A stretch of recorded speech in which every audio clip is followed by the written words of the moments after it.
소망이 새롭게 피어나는 따스한 봄날입니다. 하나님의 말씀 안에서 마음의 평안과 기쁨이 가득한 하루 보내시기를 바랍니다. 안녕하세요, 성도 여러분. 5월 1일 금요일 말씀 묵상 시작하도록 하겠습니다.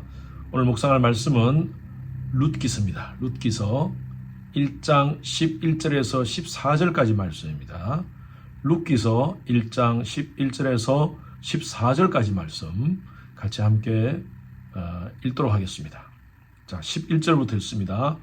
나오미가 이르되 내 딸들아 돌아가라. 너희가 어찌 나와 함께 가려느냐. 내 태중에 너희의 남편 될 아들들이 아직 있느냐. 내 딸들아 되돌아가라. 나는 늙었으니 남편을 두지 못할지라. 가령 내가 소망이 있다고 말하든지 오늘 밤에 남편을 두어 아들들을 낳는다 하더라도 너희가 어찌 그들을 자라기를 기다리겠으며 어찌 남편 없이 지나겠다고 결심하겠느냐. 내 딸들아 그렇지 아니하니라. 여호와의 손이 나를 치셨으므로 나는 너희로 말미암아 더욱 마음이 아프도다 하매 그들이 소리 높여 다시 울더니 오르바는 그의 시어머니에게 입맞추되 룻은 그를 붙쫓았더라. 이런 머피의 법칙이라고 들어보셨죠? 반대가 셀리의 법칙인데 안 좋은 일이 계속 반복되는 현상입니다. 엎친 데 덮친 격이죠. 오늘 이 룻기 이 말씀이 바로 그런 상황을 얘기하고 있습니다. 1절 말씀을 한번 보겠습니다. 룻기서 1장 1절 말씀입니다. 사사들이 치리하던 때에 그 땅에 흉년이 더니라. 유다 베들레헴의 한 사람이 그의 아내와 두 아들을 데리고 모압 지방에 가서 거류하였는데 룻기서는요 이렇게 시작합니다. 사사들이 치리하던 때에. 사사기를 통하여서 우리는 알 수 있습니다. 그 시대가 어떤 시대였습니까? 각각 자기의 소견대로 행할 때입니다. 하나님의 백성임에도 불구하고 하나님의 말씀이 그들에게 없었습니다. 각자가 자기 소견대로 마음껏 죄짓고 살 그때입니다. 아주 신앙적으로 어두운 때입니다. 그때에 베들레헴에 흉년이 들었다라고 표현하고 있습니다. 베들레헴이 어떤 곳입니까?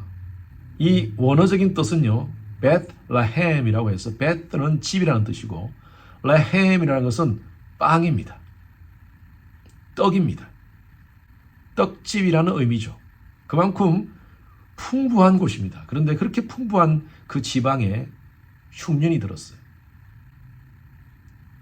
먹고 살 수 없는 그런 상황이 되어버렸다는 것이죠.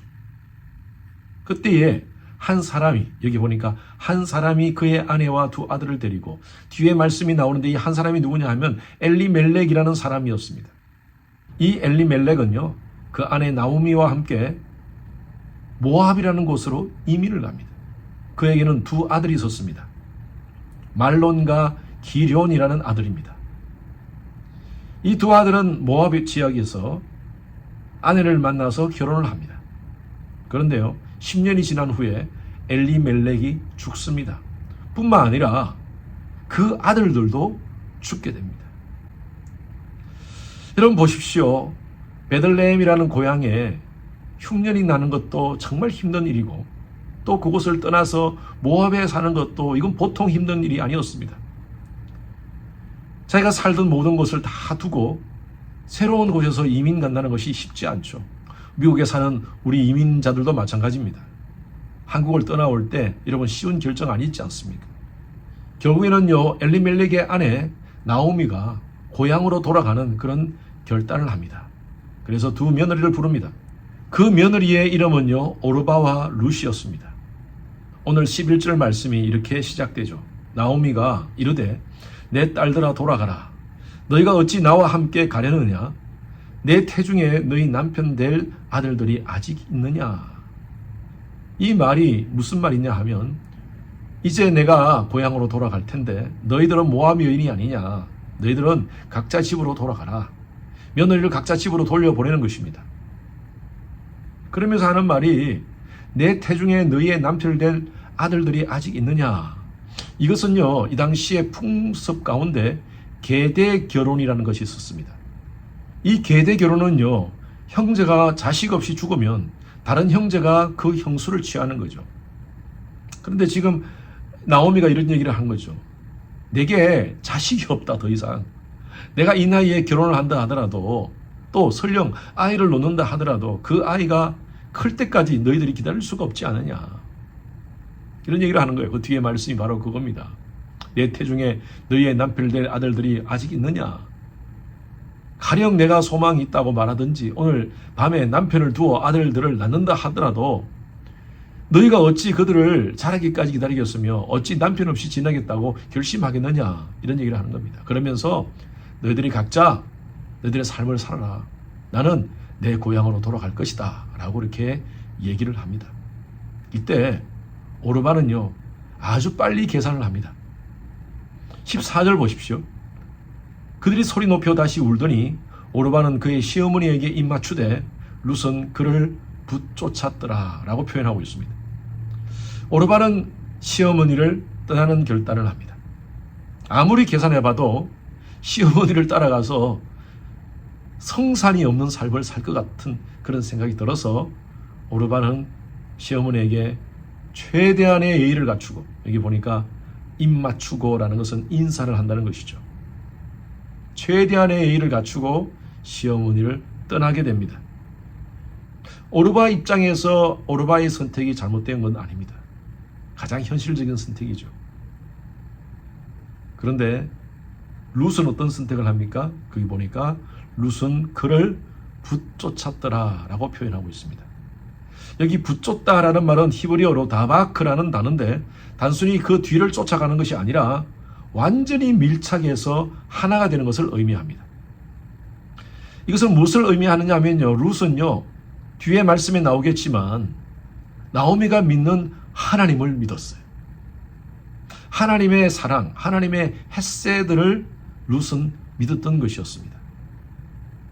비록 나오미는 소망이 없는 것 같이 보이지만 나오미가 믿는 하나님은 소망의 하나님이시다는 것을 그는 깨달았습니다. 인간적으로 생각할 때는 도저히 희망이 보이지 않는 그런 선택입니다. 예루살렘으로 돌아간다고 해서, 베들레헴으로 돌아간다고 해서 무슨 삶의 보장이 있습니까? 그럼에도 불구하고 룻은요, 나오미를 쫓아가기로 선택을 합니다. 이것은 믿음의 선택입니다.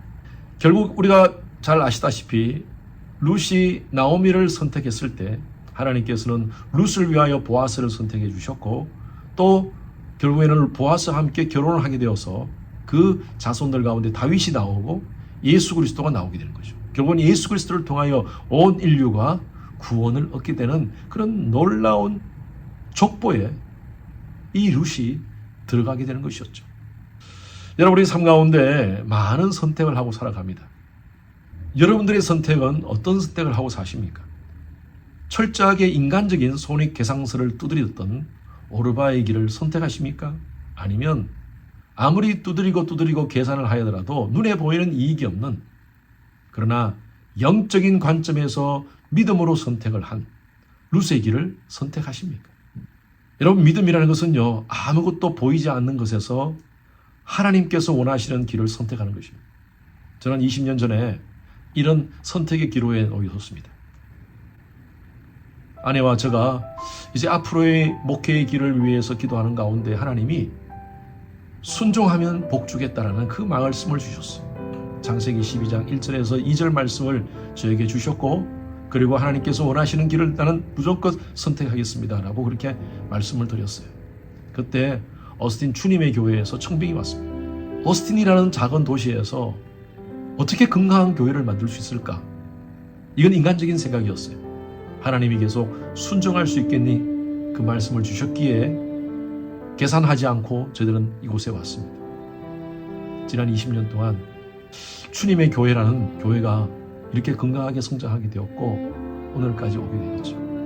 만약에 저희들이 그 당시에 손익계산서를 만들어서 두드려서 현실적인 생각만 했더라면 하나님 말씀에 순종하지 못했을 것이고 저희들은 오스틴으로 오지 못했을 것입니다.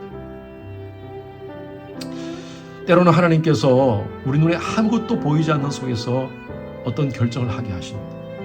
그것이 바로 하나님께서 원하시는 길이라면 믿음으로 순종할 수 있는 결단이 필요합니다. 도무지 계산이 되지 않는 상황이 있습니까?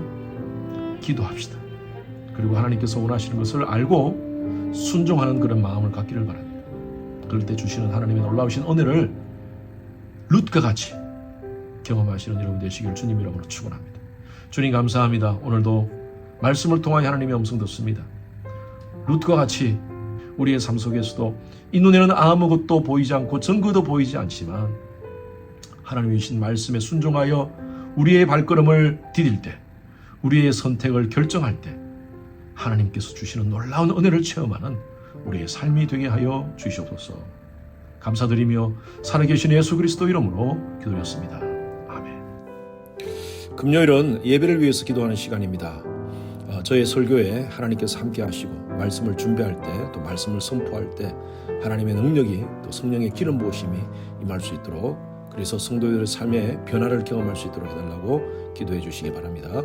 우리 교육부 청년 이의 모든 설교자가 성령 충만한 말씀을 선포할 수 있도록 기도해 주시고요. 모든 예배 섬김이가 찬양대, 찬양팀, 미디어, 예배 안내, 교사, 새가족, 통역, 재정 여러분들이 정말 감사함으로 기쁨으로 모든 섬김을 잘 감당할 수 있도록, 모든 예배자가 신령과 진정으로 살아있는 예배를 드릴 수 있도록 예배를 위해서 기도해 주시기 바랍니다.